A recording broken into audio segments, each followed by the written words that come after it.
Also want to shift our attention back here to the market action we're seeing play out as we've been highlighting today. A bit of a rotation here away from the small caps back into some of those beaten down FANG names. So is that trend expected to continue for the rest of 2021? I want to bring on our next market guest here. Shawn Cruz is TD Ameritrade Senior Market Strategist. He joins us again here. Shawn, good to be chatting with you. I mean, this is something that's interesting as we get further and further along in earnings season. Of course, we saw a few beats. Netflix could perhaps maybe be the trigger for maybe some of these renewed looks at the major FANG names. So talk to me about what you're seeing play out right now. Yeah, I think no matter what sector you're looking at here for the upcoming earnings season, forward guidance is going to be critical really to how investors respond in terms of either buying the stock or maybe selling it and finding a better place to park their investment dollars.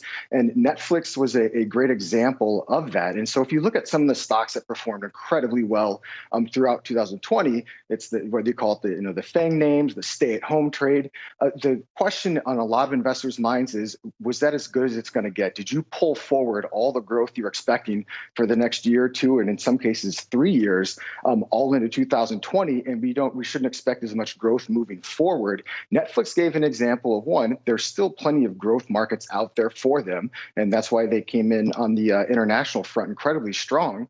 They're able to improve profitability, and I think profitability is going to be key, because one thing a lot of these companies did over the course of the past year was very similar to what they did during the financial crisis, and that was really clean up their income statements in terms of expenses and optimize things on the expense front to sort of improve, at least protect margins, I should say. So the question now is going to be, is what you've done to clean up your margins, is that going to really put you to a place where you can continue to grow earnings moving forward? So that's really going to be the catalyst for a lot of these companies. And I think even if you look at small caps, the question is going to be, are you in a good place to benefit from any sort of stimulus or infrastructure deals that are going to come as well? Shawn, we're getting a clearer picture of what President Biden's legislative priorities are going to be, at least in the first 100 days. Give me some specific names here that you're watching that you see as big beneficiaries on the back of it.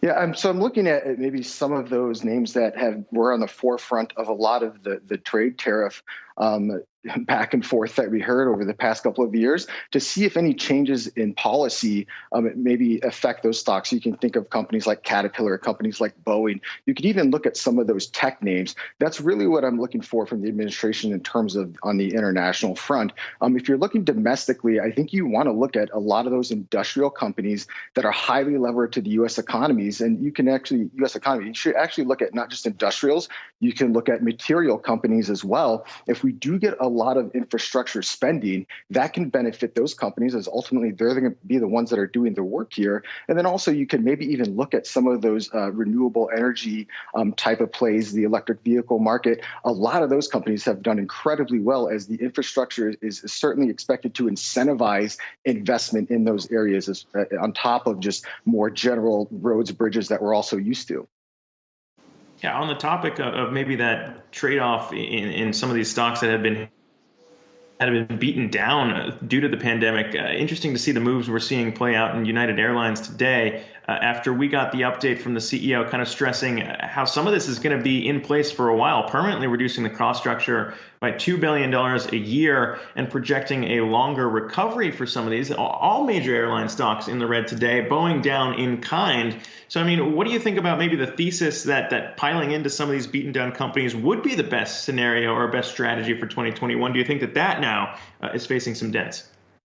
Yeah, I think there's a saying in hockey, sort of skate to where the puck's going to be, not where it is. So if you want to position yourself for some sort of a recovery, and there's a lot of dispersion in terms of where economists and analysts expect that recovery to occur. Is it going to occur very quickly here in the first quarter? Is it maybe going to take a little bit longer to play out? But no matter what, I think the expectation is at some point over the long run, we will get back to what we expect to be business as usual. For the airlines, it's really going to be a matter of lifting restrictions and also consumer sentiment sentiment and how consumers are feeling about getting back to traveling. The one thing I will say, a lot of these airlines almost adjusted their business models to make up for the drop in passenger traffic and went into cargo deliveries, adjusted their fleets, modified their planes to be able to do that. And I don't think they're just going to completely move away from that. I think that's going to be part of the business model as it evolves moving forward. And that's going to have different implications for margins, going to have different implications for revenue growth. So I think as we see how these airlines recover, when we do start getting passenger traffic picking up, I think that's going to be a big tell of sort of who's going to maybe stand to benefit within the airline sectors. The Southwest is not going to recover to the same extent a United or Delta might, at least at first. But I think you're going to want to pay attention to how that changes as we start to recover. There's going to be different business models between these airlines, and you're going to want to make sure you're almost a stock picker in that regard. Yeah, and all those airlines, we're seeing right across the board in that sector. It's certainly been a bumpy ride for those companies over the last year. Shawn Cruz, TD Ameritrade Senior Market Strategist. Good to talk to you. Thanks.